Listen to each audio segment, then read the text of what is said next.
नमस्कार। एक बार फिर से आप सभी का हार्दिक स्वागत, हार्दिक अभिनंदन। तो आज हम लोग एक नए चैप्टर की शुरुआत करने वाले हैं। एक नया टॉपिक आज हमारा शुरू होने वाला है और ये चैप्टर जो है ये गणित के दृष्टिकोण से बहुत ज़्यादा महत्वपूर्ण है। चाहे आप किसी भी परीक्षा की तैयारी कर रहे हों, चाहे आपके घर में कोई भी छोटे बच्चे हों जो कि 6ठी, 7वीं, 8वीं, 9वीं, 10वीं में हों, या आप किसी भी विषय से ताल्लुक़ रखते हों, आप चाहे गणित के अलावा आर्ट्स या कॉमर्स किसी भी विषय से ताल्लुक़ रखते हों, एक बार आपको ये टॉपिक पढ़ लेना चाहिए। और पढ़ना इसलिए नहीं चाहिए क्योंकि इसके प्रश्न परीक्षा में आएँगे। पढ़ना इसलिए भी चाहिए क्योंकि आपको पता होना चाहिए कि जिस गणित के बारे में आपके जो भी विचार हैं, अच्छे या बुरे जो भी हैं, उस गणित में संख्याओं का बैकग्राउंड क्या है। आखिरकार जो संख्याएं आज हम उपयोग कर रहे हैं ये बनी कैसे, आई कैसे, इनका इतिहास क्या है। आज जितनी भी संख्याएं हमारे पास अवेलेबल है, ये संख्याएं, इतनी सारी संख्याएं जब हुई तो क्या ये एक साथ हो गई? क्या ये एक पल में सारी की सारी संख्याएं दे दी गई, या क्रम से, एक क्रमबद्ध तरीके से हमारे पास संख्याएं आई है? हमें समय पर पीढ़ी दर पीढ़ी सदियां लग गई संख्याएं बनाने में और संख्याओं को समझने में, तब जाकर के आज हमारे पास जो संख्याएं हैं, इन संख्याओं का हम उपयोग कर पा रहे हैं और चीज़ें हमारे लिए आसान है। अब आखिरकार चीज़ें बनी कैसे, संख्याओं का इतिहास क्या है, आज जो हमारे पास संख्याएं हैं यहाँ तक पहुंची कैसे, शुरुआत कहाँ से हुई होगी, इन सारी बातों की आज हम लोग चर्चा करते हैं। और आप देखेंगे कि ये क्लास देखने के बाद आपको वास्तव में ये अनुभव होगा कि ये चीज़ें हमें पता होनी चाहिए थी और ये चीज़ें हमें जाननी चाहिए। ना केवल इसलिए बल्कि परीक्षा में आएगी, बल्कि इसलिए भी क्योंकि हमें हमारे इतिहास के बारे में पता होना चाहिए। और ख़ास तौर पे जब हम गणित की बात करें तो संख्याओं का इतिहास हमें पता होना चाहिए कि आखिरकार संख्याओं का इतिहास क्या है। जो संख्याएं हमारे पास है वो एक्चुअल में है कैसे, कितना योगदान रहा होगा, कितना सोचा गया होगा, तब जाकर के ये संख्याएं हमारे पास है। चलिए शुरू करते हैं आज की क्लास। तो सबसे पहले मैं आपको बता दूं कि आज जो संख्याएं हमारे पास हैं, उन संख्याओं को हम कहते हैं सम्मिश्र संख्याएं। और इन सम्मिश्र संख्याओं के दो भाग हैं, समझते जाइएगा। एक जिन्हें हम कहते हैं काल्पनिक संख्याएं, और दूसरा जिन्हें हम कहते हैं वास्तविक संख्याएं। वास्तविक संख्याएं और काल्पनिक संख्याएं। वास्तविक संख्याएं मतलब रियल नंबर्स, काल्पनिक संख्याएं मतलब इमेजिनरी नंबर्स। ध्यान रखिएगा, शुरुआत में हमारे पास वास्तविक संख्याएं ही थी, काल्पनिक संख्या बहुत बाद में हमारे पास आई है। कभी आपसे पूछ ले तो एक बात ध्यान रखिएगा, आयोटा नामक एक संख्या होती है जिसका चिन्ह होता है आई। इसका मान होता है अंडर रूट में -1। इस संख्या को कहा जाता है काल्पनिक संख्या, और इस पर्टिकुलर संख्या को, अंडर रूट में -1 को, आयोटा कहा जाता है। आयोटा नामक एक गणितज्ञ ने इसकी अवधारणा दी। या आप ये कह सकते हैं कि कभी भी किसी भी अंडर रूट में कोई भी नेगेटिव नंबर अगर आ जाता है, नेगेटिव नंबर, ऋणात्मक संख्या, तो हम उसे कह सकते हैं कि वह एक प्रकार की काल्पनिक संख्या है, क्योंकि ऐसी संख्या हो नहीं सकती। बस हम कह रहे हैं कि हाँ ठीक है ये है। इसके बारे में हमको ज़्यादा नहीं पढ़ना है, ये बहुत बाद में आई है। हमें बेसिकली बात करनी वास्तविक संख्याओं की, रियल नंबर्स की। जितनी भी संख्याएं हैं, जब देखते हैं 2, 4, 6, 8, 10, 1, 2, 5, 7, 3, जितना भी आप देखते हैं, 0, -1, -2, 0.1, 1.333333, 10.444, इस तरीके की जितनी भी संख्याएं आप देखते हैं, ये सब वास्तविक संख्याएं हैं। जितने भी नाम आपने आज तक सुने हैं, सम संख्या, विषम संख्या, भाज्य संख्या, अभाज्य संख्या, परिमेय संख्या, अपरिमेय संख्या, दशमलव संख्या, पूर्णांक, ये सब के सब वास्तविक संख्या जो है उस परिवार का हिस्सा है। और इन सभी परिवारों को एक साथ इकट्ठा कर दिया जाए, इन सभी सदस्यों को, जितने भी मैंने नाम लिए, इन सबको अगर हम एक साथ इकट्ठा करें तो इस पूरे समूह को हम कहते हैं वास्तविक संख्या। अब ये वास्तविक संख्या जो है, इसे भी हम समझने के लिए दो भागों में बांटते हैं। अभी मैं आऊँगा, पूरा स्टार्टिंग से लेकर के आऊँगा मैं आपको, ये चीज़ें कहाँ से चलना शुरू हुई और हम वास्तविक संख्याओं का पूरा परिवार कैसे बना पाए। ऐसा नहीं है कि जितनी भी वास्तविक संख्याओं के परिवार में संख्याएं हैं वो सारी की सारी एक ही बारी में आ गई, नहीं। पीढ़ी दर पीढ़ी सदियां लग गई एक एक एक एक एक एक को बनाने में। अब वास्तविक संख्याओं की अगर हम बात करें तो वास्तविक संख्याओं के हम लोग मूलतः दो भाग करते हैं। एक होता है हमारे पास पूर्णांक, जिसे आप अंग्रेजी में कहते हैं इंटीजर, और एक होता है हमारे पास दशमलव संख्याएं, डेसिमल नंबर्स। एक होगा पूर्णांक और एक होगा दशमलव संख्याएं। अब पूर्णांक क्या है, दशमलव संख्याएं क्या है, एक बार बेसिक समझ लीजिए। वे संख्याएं जिन्हें हम पूरा पूरा कहते हैं, जैसे 2 4 6 8 10, वे पूर्णांक होंगे। 1 2 5 7 3, वे पूर्णांक होंगे। दशमलव संख्याएं जो पूरा नहीं है, कुछ आधा अधूरा भी है, जैसे 1.3, 1.3, 4.5, पूर्णांक दो शब्दों से मिलकर बना है, पूर्ण प्लस अंक। ऐसी संख्याएं जो पूरी है वो कहलाएगा पूर्णांक। आप कभी भी नहीं कह सकते कि हम 4.5 भाई बहन हैं, बड़ा अजीब हो जाएगा। हमारी मजबूरी है, या ये मान के चलिएगा, तर्क संगत होता है कि कुछ चीज़ों को जब हम कहें तो पूर्णांक में ही कहना होगा। जैसे आप कभी भी कहते हैं तो यही कह सकते हैं हमारे घर पे 2 मेहमान आए, 3 मेहमान आए, 4 मेहमान आए, या 5 आए। आप ये नहीं कह सकते कि हमारे घर में 5.25 मेहमान आए। ये थोड़ा सा तार्किक नहीं लगता। आप कभी भी नहीं कह सकते कि मैं घर से आ रहा था, मैं घर से कहीं घूमने जा रहा था और मेरे पीछे 3.5 कुत्ते पड़ गए। अब 3.5 कुत्ते आपके कैसे पीछे पड़ गए, सोच के देखिएगा। या तो आपके पीछे 3 कुत्ते पड़ गए या 4 कुत्ते पड़ गए। 3.5 कैसे पड़ सकते हैं, वो 3.5वां कैसे हो सकता है? क्या केवल उसका मुंह आपके पीछे पड़ा? नहीं। थोड़ा सा आप लोगों को मजाकिया लग रहा होगा, लेकिन ये वास्तव में ऐसा लगता है कि ये तर्कहीन है। तर्क नहीं है। तो कुछ जिंदगी में हमें कुछ संख्याएं, कुछ परिणाम पूर्ण बताने होते हैं, उन्हें हम आधा अधूरा नहीं बता सकते। उन सबको बताने के लिए हम कहते हैं पूर्णांक।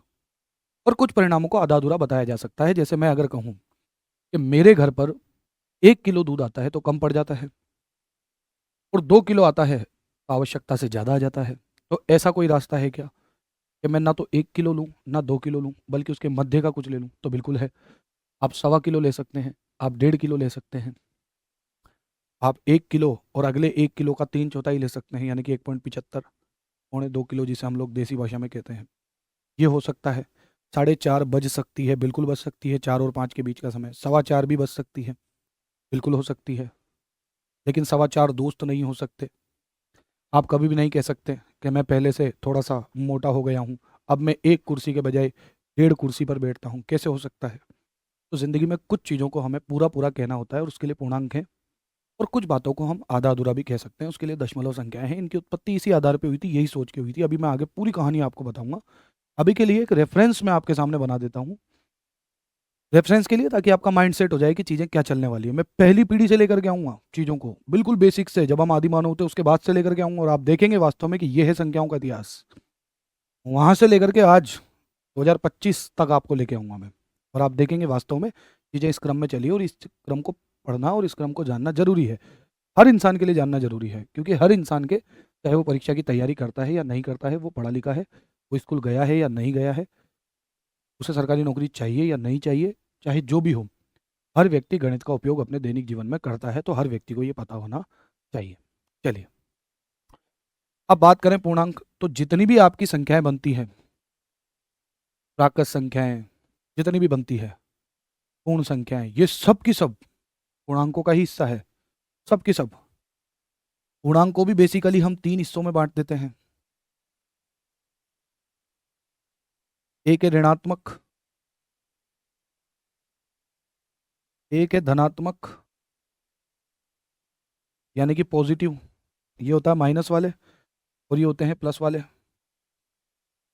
और एक होता है हमारे पास शून्य, यानी कि जीरो, जो ना तो धनात्मक है और ना ऋणात्मक है। आगे जाकर के हम पढ़ेंगे ऐसा क्यों है। अब इन तीनों को जब हमने बांटा, इससे पहले से चीजें चली आती आ रही है।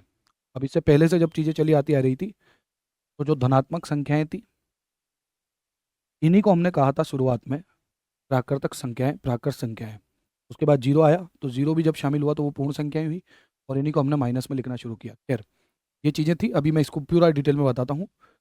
दशमलव संख्याओं को हम दो अलग अलग दशमलव संख्याओं में बांटते हैं, जिसमें हम लोग एक को कहते हैं शांत दशमलव, और एक को कहते हैं हम लोग अशांत दशमलव। अशांत भी 2 हिस्सों में बढ़ जाता है। एक आता है आपका अशांत आवर्ती दशमलव,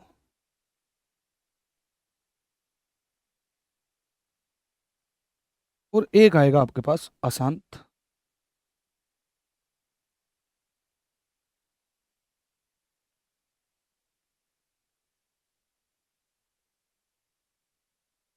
अनावर्ती दशमलव।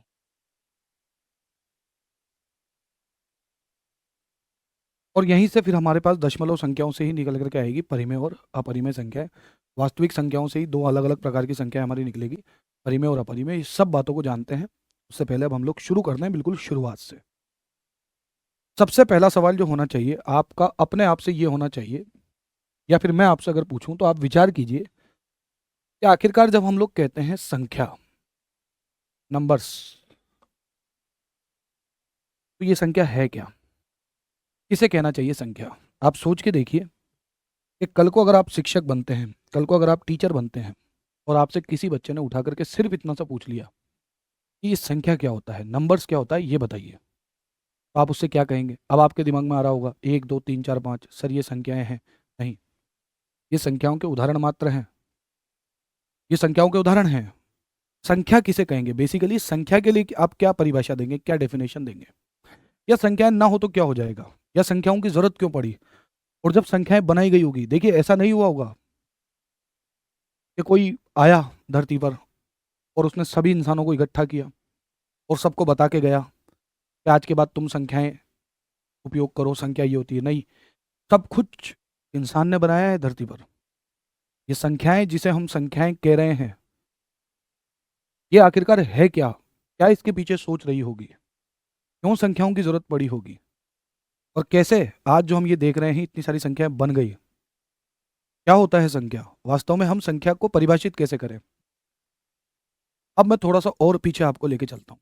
जब मानवीय सभ्यता अपना विकास कर रही है, सोच के देखिए, जब मानवीय सभ्यता अपना विकास कर रही है तो विकास करते करते वह एक दूसरे से संपर्क करने के लिए या एक दूसरे को अपने भावों एवं विचारों को बताने के लिए भाषा का आविष्कार कर रही है। भाषा का आविष्कार मतलब भाषा को विकसित कर रही है। आपने पढ़ा होगा हिंदी में एक टॉपिक आता है भाषा, और इस भाषा की जब हम परिभाषा कहते हैं तो क्या कहते हैं कि जब हम अपने भावों एवं विचारों को लिखकर, बोलकर या किन्हीं भी संकेतों के माध्यम से प्रकट करते हैं तो वो कहलाती है भाषा। तो जब हम अपने, आज से कई सदियों पहले की बात है, जब हम एक दूसरे से इस प्रकार से बात नहीं किया करते थे, अब की बात है, शायद हम आदि मानव और मानव बनने के बीच में थे। कुछ चीज़ों का आविष्कार हमने कर लिया था और आदि मानव से मानव बनने की प्रक्रिया पे या आदि मानव से मानव बनने के रास्ते पर हम थे। और धीरे धीरे हम इस सृष्टि को समझ रहे थे, इस प्रकृति को समझ रहे थे। और उसी समझने के दौरान हम जब अलग अलग चीज़ों को समझ रहे थे तो हमने भाषा को विकसित करना शुरू किया, एक दूसरे को अपने भाव एवं विचार बताने शुरू किए। प्रारंभ में हम इशारों से एक दूसरे को भाव समझाते थे, जिन इशारों का उपयोग आज भी हम करते हैं। जब हम कहते हैं कि हमें खाना खाना है तो हम इशारा कर देते हैं। जब हम मुस्कुराते हैं तो हम बताते हैं कि हाँ हम प्रसन्न हैं, ये भी एक इशारा है। जब हम हमारा मुंह या अपना चेहरा थोड़ा सा उदासीन बना लेते हैं तो सामने वाले को, मतलब वो एक उदासीन वाला जो आप देख रहे हैं, उदासीनता जो है वो एक प्रकार का इशारा है जिसे हमने उदासीनता माना है। आप सोच के देखिए कि उस दौरान जब इन इशारों को समझा जा रहा था, उस दौरान अगर मुस्कुराते चेहरे को, मुस्कुराते चेहरे को जिसे आज हम मुस्कुराता चेहरा कह रहे हैं और खुशी का संकेत मान रहे हैं, अगर वहां पर उस दौरान उसी मुस्कुराते चेहरे को, आज के लिए जो मुस्कुराता चेहरा है, उसी चेहरे को उस दौरान अगर दुखी चेहरा मान लिया जाता, तो आज अगर हमारे सामने कोई मुस्कुराता जिसे हम खुश मान रहे हैं, उसे हम क्या मान रहे होते कि वो दुखी है। यानी कि सब चीजें मानने पर चली है। हमने हर चीज को निश्चित किया और निश्चित करने के क्रम में हम भाषा का विकास कर रहे थे, और भाषा के विकास के क्रम में हम लिखकर, बोलकर और संकेतों के माध्यम से अपने भावों एवं विचारों को एक दूसरे को समझाने की कोशिश कर रहे थे। जब ये विकास चल रहा था तो सबसे पहले आए संकेत। संकेत करके हम एक दूसरे को बताते थे। फिर हमने बोलने का प्रयास किया। अब बोलने का प्रयास किया तो आज हम जितनी भी चीजें हैं, हम आपस में जब बातचीत करते हैं तो जितनी भी चीजें हैं ये सब भाषा है। हम किसी ना किसी भाषा में बात करते हैं, हम किसी ना किसी भाषा में अपनी बात सामने वाले को समझाते हैं।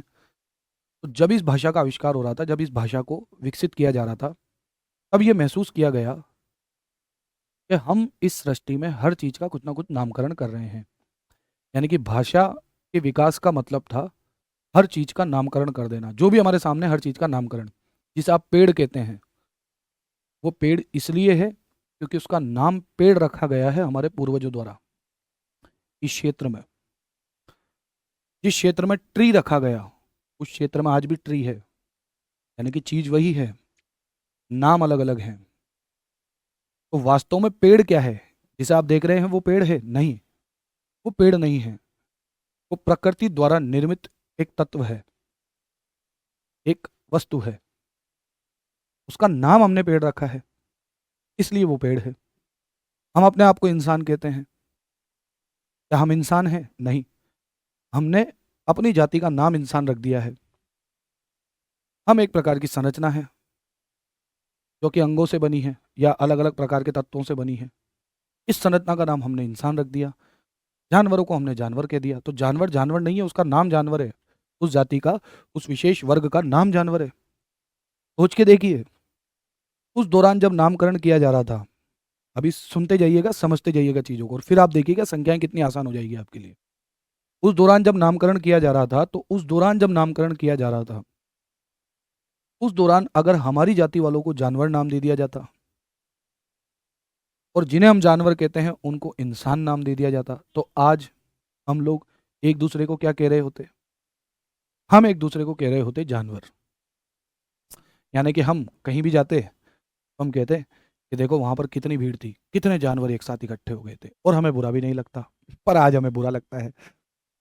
और हमारे सामने अगर बहुत सारे जानवर, आज के जो जानवर हैं, बहुत सारे जानवर जा रहे होते और इन्हीं जानवरों का पूर्व में नाम इंसान रखा गया होता, तो हम कहते कि देखो कितने सारे इंसान जा रहे हैं। सोच के देखिए। इस बात से एक शिक्षा भी मिलती है कि जब भी आपको कोई अपशब्द कहे, अपशब्द अगर आपसे कह रहा है, तो ज़्यादा बुरा मानने की आवश्यकता नहीं है। ये मात्र एक संयोग है, ये मात्र एक कहानी है, सिर्फ और सिर्फ इस बात की कि जिसे आज हम अपशब्द मान रहे हैं, केवल उस अपशब्द का दुर्भाग्य इतना था कि उसे लोगों ने अपशब्द मान लिया। बस इतनी सी तो बात है। तो आज के बाद अगर आपसे कोई भी कहे कि तुम जानवर हो, तो आप ये मान के चलिएगा कि वह केवल और केवल एक नाम है। खैर, ये तो ही मजाक की बात। चलिए आगे बढ़ते हैं थोड़ा सा। तो जब हमने भाषा का विकास करना शुरू किया और हम हर चीज़ का नामकरण करने लगे, समझने के लिए हमने पेड़ को पेड़ कहा, नदी को नदी कहा, पहाड़ को पहाड़ कहा, हमारी जाति वालों को इंसान कहा। इंसानों को भी हमने दो अलग अलग नामों में बांटा, एक पुरुष एक महिला। इस तरीके से हम विकास करते गए। हमने जानवर कहा, जानवरों में भी अलग अलग कैटेगरी बांटी गई, कुत्ता है, बिल्ली है, बकरी है, भेड़ है। ये सब नाम ही तो है। जब हम नामकरण कर रहे थे और भाषा का विकास हो रहा था और हम अपने भावों एवं विचारों को एक दूसरे को समझाना चाहते थे, तो जब समझाना चाहते थे तो हमने हर चीज़ का नामकरण करना शुरू किया।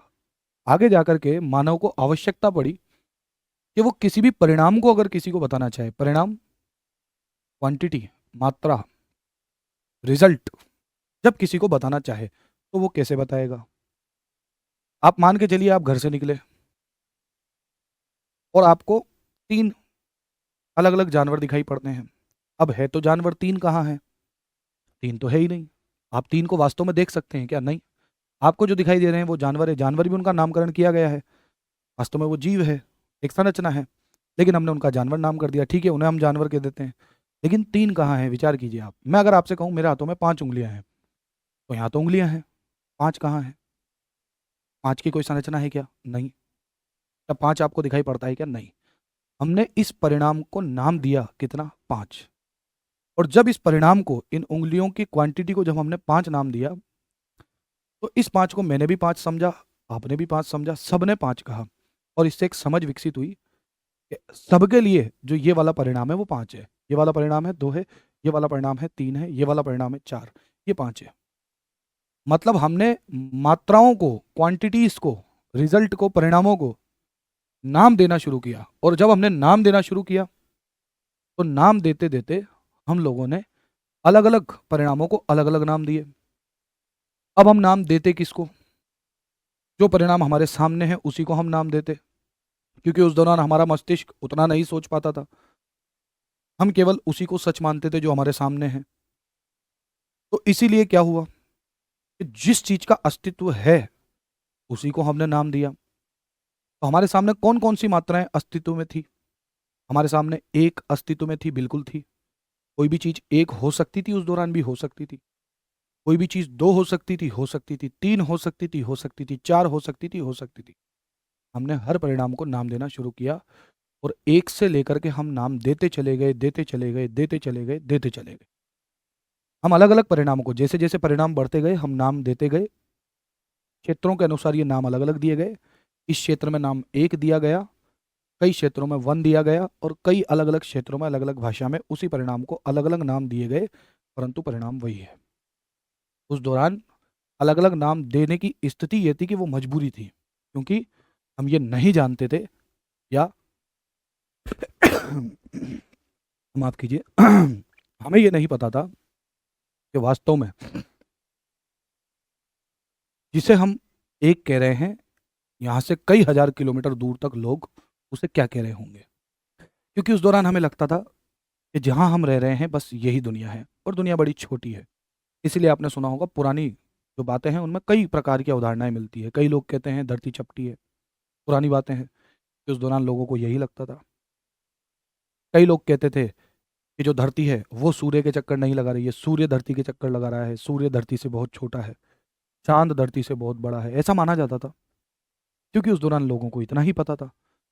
तो यहाँ के लोगों ने यहाँ पर एक, उस दौरान जब संस्कृत भाषा चला करती थी तो उस दौरान के नाम थे, परंतु हमें परिणाम पर फोकस करना है। जब भी मैं कहूँगा संख्या, आप संख्या को संख्या ना कह करके सबसे पहली बात तो ध्यान रखिएगा, आप उसे कहेंगे एक प्रकार का परिणाम या मात्रा, जिसे आप इंग्लिश में कहते हैं क्वांटिटी, और इसके अलग अलग नाम, मतलब अलग अलग मात्राओं के अलग अलग नाम। सबसे पहले जो नामकरण हुआ वो उन परिणामों का हुआ, उन मात्राओं का हुआ जो सामने थी, क्योंकि मनुष्य उसके अलावा कुछ सोच ही नहीं पाता था। और जो सामने थी वो परिणाम कौन कौन से थे, वो मात्राएं कौन कौन सी थी? एक, दो, तीन, चार, जिन्हें हम एक कह रहे हैं, जिसे हम दो कह रहे हैं, जिसे हम तीन कह रहे हैं। तीन तीन इसलिए है क्योंकि उस मात्रा का नाम तीन रख दिया गया।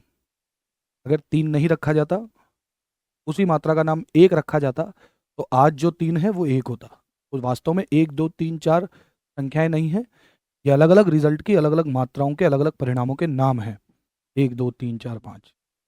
तो संख्याएं बेसिकली परिणाम है, मात्राएं हैं। आप तो ये मान के चलिएगा संख्याएं मात्राएं हैं, मात्रा, क्वांटिटी। और क्वांटिटी बताने के लिए एक दूसरे को, जब शुरुआत में संख्या बनी तो क्वांटिटी बताने के लिए, किसी भी चीज को नापने के लिए, मापन के लिए, मापन की बात करूं अगर मैं,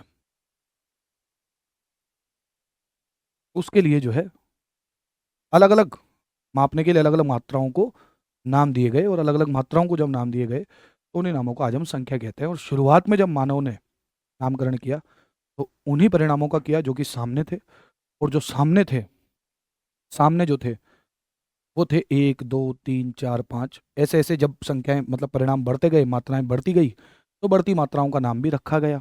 और बढ़ती मात्राओं का नाम रखा गया तो नाम रखते गए, रखते गए, रखते गए। शुरुआत में अनेकों पद्धतियां चला करती थी, आगे जाकर के दशमलव पद्धति का आविष्कार हुआ, और दशमलव पद्धति के अनुसार फिर इनका नामकरण हुआ, नामकरण होता गया। तो शुरुआत जो हुई वो मानव की हुई एक से। अब ये भी ध्यान रखिएगा, शुरुआत में एक इस प्रकार का नहीं था, क्योंकि जब मैं लिखता हूं ये क्या है तो आप कहते हैं एक, ये एक नहीं है, ये उस एक जो मात्रा है उसको दर्शाने का एक चिन्ह मात्र है। क्योंकि मैं फिर कहूंगा, जब भाषा बनी तो लिखकर, बोलकर और संकेतों के माध्यम से उन्हें प्रस्तुत किया गया। जब अपने भावों को, तो बोल करके तो हमने एक कह दिया, उस समय अलग अलग क्षेत्रों में अलग अलग कहा गया। शुरुआत में जिसे हम आज एक कह रहे हैं, एक कहा गया, मान के चलेगा एक कहा गया। अब इसे लिखा गया, जब लिखने की बात आई तो चिन्हों का प्रयोग किया गया। आगे जाकर के जब हमने दशमलव पद्धति का आविष्कार किया या दशमलव पद्धति दी, और सौभाग्य की बात यह है कि दशमलव पद्धति भारत ने दी है। कई अवधारणाएं हैं, लेकिन आप गर्व से कह सकते हैं कि शून्य और दशमलव पद्धति जो है ये भारत की देन है, और जिनसे की संख्याएं बड़ी आसान हो जाती है। तो खैर, तो जब लिखने की बात आई तो एक को लिखने का संकेत बनाया गया, जिसे हमने कहा एक। दशमलव पद्धति आने पर, उससे पहले अलग अलग प्रकार से लिखा जाता था, संख्याएं थोड़ी जटिल होती थी लिखते समय। एक के बाद आया दो, दो के बाद आया तीन, तीन के बाद आया चार, और जब इन सब का नामकरण किया गया तो ये संख्याएं जाकर के, हमने कहा कि ये संख्याएं जाती है कहाँ तक? अनंत तक। या ये परिणाम जाते हैं, ये मात्राएं जाती है अनंत तक। और ये सारी की सारी मात्राएं हमने नहीं बनाई, ये प्रकृति में मौजूद थी इंसान के आने से पहले, इंसान के जन्म लेने से पहले, इंसान बनने से पहले, उससे पहले से ये मात्राएं यही थी। हमने केवल नामकरण दिया। तो हम कैसे इसका क्रेडिट ले लें, हम कैसे इसका श्रेय ले लें? ये संख्याएं हमने बनाई है, ये मात्राएं हमने बनाई है। तो ये मात्राएं हमने नहीं बनाई, ये मात्राएं प्रकृति में पहले से मौजूद थी। और इसीलिए कहा गया कि एक से लेकर के अनंत तक की जो संख्याएं हैं, या ये कहिए एक से लेकर के अनंत तक की जो मात्राएं हैं, उनका नामकरण हमने किया है, वो हमने नहीं बनाई, ये प्रकृति में पहले से ही मौजूद थी। और इसीलिए इन संख्याओं को सबसे पहले, जिन संख्याओं की बात आई, उन संख्याओं को कहा गया प्राकृत संख्या या नेचुरल नंबर्स। प्राकृत संख्या या नेचुरल नंबर्स उसे कहा गया। ध्यान से सुनिएगा। अब बात इतनी थी कि प्रकृति ने जो जो मात्राएं हमें दी, हमने उसका नाम रख दिया। आगे चलते गए चलते गए चलते गए चलते गए, तो किसी के तो दिमाग में आया होगा कि जो मात्राएं हमारे सामने मौजूद है, हमने उनका नामकरण कर दिया। लेकिन कोई मात्रा तो ऐसी होगी जो हमारे सामने मौजूद नहीं है, और जो हमारे सामने मौजूद नहीं है वो मात्रा कौन सी है? तो कुछ नहीं है, कुछ भी नहीं है। तो जो कुछ भी नहीं है उसे आगे जाकर के नाम दिया गया शून्य। और शून्य ऐसी संख्या है, या शून्य एक ऐसा परिणाम है, ऐसी मात्रा है जिसके बारे में हमने विचार किया। हम का मतलब मनुष्य ने विचार किया कि ऐसा भी तो होगा। तो शून्य जब बनाया गया, ध्यान सुनिएगा, शून्य जब बनाया गया तो अब हमारी संख्याएं 0, 1, 2, 3 से लेकर के अनंत तक हुई। और अब जाकर के हमने कहा कि अब जाकर के हमारी संख्याएं पूर्ण हुई है। अभी तक हमारी संख्याएं पूर्ण नहीं थी, पूरी नहीं थी। अब वो संख्याएं पूर्ण हुई है। देखिए, पूर्ण संख्या और पूर्णांक में बड़ा फर्क है। ये आगे जाकर के अभी स्पष्ट करूंगा मैं। कई विद्यार्थी कंफ्यूज हो जाते हैं, पूर्ण संख्या पूर्णांक एक जैसा लगता है, नहीं, अलग अलग है। पूर्ण संख्याएं, इसके कहने का मतलब क्या है? पूर्ण संख्याएं कहने का मतलब ये हो गया कि पूरी संख्याएं, और पूर्णांक कहने का मतलब है वो संख्या पूरी है। मतलब एक सिंगल संख्या जो है वो पूरी होनी चाहिए, अधूरी नहीं होनी चाहिए। तो बात ध्यान से सुनिएगा। और इसे कहा गया होल नंबर्स, इसे ही कहा गया होल नंबर्स, यानी कि पूर्ण संख्याएं। तो एक से लेकर के अनंत तक परिणाम या मात्राएं प्रकृति में मौजूद थी, हमने नामकरण किया, तो हमने उसका श्रेय नहीं लिया। और इसीलिए हमने कहा एक से लेकर के अनंत तक की जो मात्राएं हैं ये प्रकृति में पहले से मौजूद है, हमने इसका नामकरण किया है, तो इसे हम प्राकृतिक संख्याएं कहते हैं। जीरो हमने दिया, या हमने सोचा, हमने बताया एक ऐसा परिणाम जो कुछ नहीं होगा, उसे हम जीरो कहेंगे, शून्य कहेंगे। और अब जाकर के हमने ये माना कि अब जाकर के हमारी संख्याएं पूरी हुई है। इतनी बात हमारे पास आ चुकी थी उस दौरान। अब यहाँ तक हम पहुंच गए थे कि इतनी संख्याएं हमारे पास है। हालांकि सबसे पहले जब हम लोगों ने इसकी अवधारणा दी तब चिन्ह नहीं, चिन्ह बाद में है। खैर, तो जीरो को, जिसे हम जीरो आज कह रहे हैं, ये जीरो का चिन्ह है, ये जीरो का चिन्ह है। तो संख्याएं पहले अलग अलग तरीके से लिखी जाती थी, काफी अलग अलग तरीकों से लिखी जाती थी। जैसे आप देखते होंगे हिंदी की गिनती जब आप देखेंगे तो वो अलग तरीके से लिखी जाती है, संस्कृत में अलग तरीके से लिखा जाता है, जिसे हम सात कहते हैं, सात हिंदी में, जिसे हम सात लिखते हैं, संस्कृत में लिखा जाता था सप्त, अष्ट, नव, 10। तो इस तरीके से लिखा जाता था, यही होता था। अब जब हमने इन्हीं को कहा कि 0, 1, 2, 3, 4 या 0, 1, 2, 3, 4 से लेकर के अनंत तक के परिणाम हमारे पास हैं और ये पूर्ण संख्या हैं, और हमने इन्हीं को क्या किया, हमने इन्हीं परिणामों में से माइनस लगा करके आगे लिखना शुरू किया।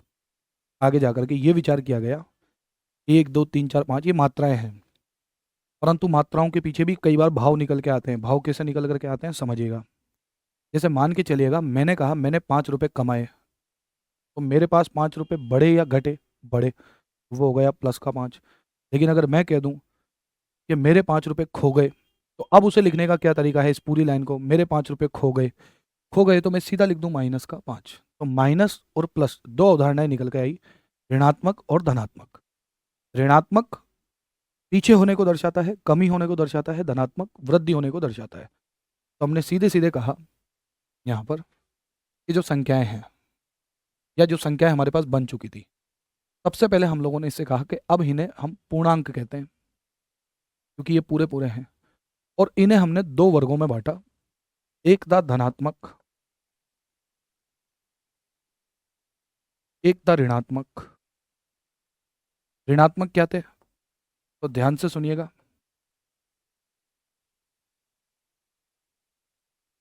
एक दो से लेकर के अनंत तक के जो परिणाम थे वो थे धनात्मक, और माइनस अनंत से लेकर के माइनस एक का जो परिणाम था वो था ऋणात्मक। बाद में विवाद हुआ शून्य पर। शून्य क्या है, और ये प्रश्न भी पूछा जा सकता है, शून्य क्या है? तो शून्य ध्यान रखिएगा, ना तो धनात्मक है ना ऋणात्मक है। ध्यान रखिएगा, ऋणात्मक मतलब माइनस वाली संख्या है, धनात्मक मतलब प्लस वाली संख्या है। और शून्य क्या है? ना तो धनात्मक है ना ऋणात्मक है। अब यहां से परीक्षा के लायक प्रश्न क्या बनते हैं? अगर मैं आपसे पूछूं यहीं पर, अगर मान के चलेगा, इंपॉर्टेंट बातें अगर हम जानना चाहें तो क्या होगी, तो ध्यान से सुनिएगा। अगर मैं आपसे पूछूं सबसे बड़ा पूर्णांक, तो आप क्या कहेंगे? अनंत। अगर मैं आपसे कहूं सबसे छोटा पूर्णांक, तो आपका जवाब होना चाहिए माइनस का अनंत। अगर मैं आपसे कहूं सबसे बड़ा धनात्मक पूर्णांक, तो अनंत। अगर कहा जाए सबसे छोटा धनात्मक पूर्णांक, तो आपका जवाब होना चाहिए एक। धनात्मक है। अगर आपसे कहा जाए सबसे बड़ा ऋणात्मक पूर्णांक, माइनस का एक। ये ध्यान रखिएगा, यहाँ गलती होती है।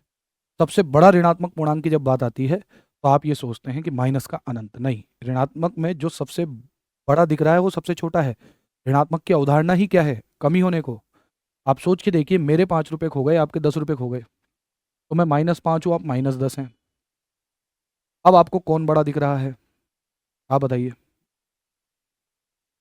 आप सोच के देखिए, कौन बड़ा? आप कहेंगे कि सर -10 बड़ा दिख रहा है। नहीं, आप में और मेरे में से मैं बड़ा हुआ। क्यों? क्योंकि मेरे 5 ही खोए हैं, तो मैं आपसे बेहतर स्थिति हूँ। मैं आपसे बेहतर स्थिति हूँ मतलब मैं बड़ा हो गया।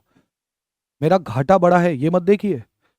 उस घाटे होने के बाद में मैं जो हूँ वो क्या हूँ, ये सोचिए।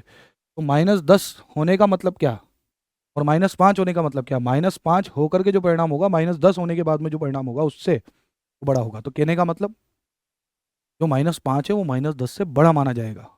-5, क्योंकि -5 वास्तव में देखा जाए और -10 से देखा जाए, तो -10 और -5 में से -10 ऐसा लगता है कि बड़ा होगा, लेकिन वास्तव में -5 बड़ा है। ठीक है, आप समझिएगा।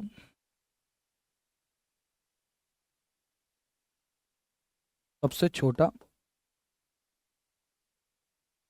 ऋणात्मक पूर्णांक, और ये होगा माइनस का अनंत। सबसे छोटा ऋणात्मक पूर्णांक होगा माइनस का अनंत। ये आपसे पूछा जा सकता है, आप ध्यान रखिएगा। इतनी बातें आपको ध्यान रखनी है, परीक्षा के हिसाब से बहुत उपयोगी है। पहला तो क्या, कि आपको ये ध्यान रखना है कि शून्य ना तो धनात्मक है ना ऋणात्मक है, और उसके अलावा ये पॉइंट आपको याद रख लेने हैं। तो सबसे पहले बनी प्राकृत संख्याएं, जीरो आया तो बनी पूर्ण संख्याएं। पूर्ण संख्याओं को भी हमने ऋणात्मक धनात्मक में बांटा, तो इन्हें हमने पूर्णांक कहा। बाद में शून्य पर विवाद हुआ। शून्य क्या है? तो शून्य ना तो धनात्मक है ना ऋणात्मक है, क्योंकि शून्य ना तो बढ़ने को दर्शाता है ना घटने को दर्शाता है। आप किसी भी चीज़ में जीरो जोड़ दीजिए या जीरो घटा दीजिए, कोई प्रभाव नहीं पड़ेगा, यानी कि ना तो प्लस होगा ना माइनस होगा। तो परीक्षा में अगर प्रश्न बनता है कि पूर्णांक कितने प्रकार के हैं, तो याद रखिएगा 3 प्रकार के हैं। कई बार आपको ये जानकारी गलत बता दी जाएगी या आपको गलत बताया जाएगा कि पूर्णांक 2 प्रकार के हैं। नहीं, पूर्णांक 3 कैटेगरी में बांटे गए, धनात्मक, ऋणात्मक, शून्य। धनात्मक यानी कि जो प्लस में होंगे, ऋणात्मक जो कि माइनस में होंगे, शून्य जो कि ना तो धनात्मक माना जाएगा ना ऋणात्मक माना जाएगा। और धनात्मक ऋणात्मक होने का सीधी सी अवधारणा ये है, धनात्मक का मतलब प्लस इसलिए है क्योंकि वो बढ़ोतरी को दर्शाएगा, और ऋणात्मक का मतलब माइनस इसलिए है क्योंकि वो कमी को दर्शाएगा। इतनी बात आप ध्यान रखिएगा। इतनी बात हुई, और इसमें से बेसिक बेसिक पॉइंट्स जो है वो ये आपके सामने है। अब क्या हुआ, जब हमने देखा कि अब हमारे पास कितनी संख्याएं हैं, तो हमें दिखाई दिया कि अब हम पूर्णांक बना चुके हैं। और हम पूर्णांक बना चुके हैं तो हमारे पास पूर्णांक के रूप में कौन कौन सी संख्या है? हमारे पास 0 है, हमारे पास 1 है, हमारे पास 2 है, हमारे पास 3 है, हमारे पास 4 है, हमारे पास 5 है, और अनंत तक है। इधर हमारे पास -1 है, फिर गए तो -2 है, फिर गए तो -3 है, फिर गए तो -4 है, फिर गए तो -5 है। और ऐसे करते करते हमारे पास जो आया वो माइनस का अनंत ही है।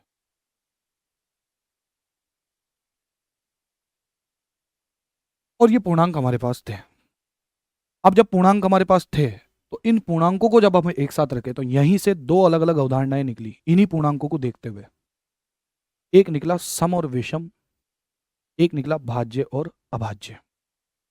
अब सम और विषम क्या है, भाज्य और अभाज्य क्या है, इसके बारे में जानते हैं कि सम और विषम की अवधारणा क्या कहती है, भाज्य और अभाज्य की अवधारणा क्या कहती है। तो ये बेसिकली जो हमने समझा अभी तक ये था संख्याओं का प्रारंभिक ज्ञान, संख्याओं के बारे में अवधारणा की बनी कैसे। तो संख्याएं वास्तव में क्या थी, परिणाम या मात्रा। उन्हें बताने के लिए जो नाम दिए गए उन्हें आज हम संख्याएं कहते हैं। शुरुआत में प्रकृति द्वारा उपलब्ध परिणामों को ही हम समझते थे कि वो वास्तव है और उन्हीं को हमने नाम दिया। तो एक से लेकर के अनंत तक के परिणामों को हमने नाम दिया, परिणामों को, मात्राओं को नाम दिया और वो प्राकृत संख्याएं हैं।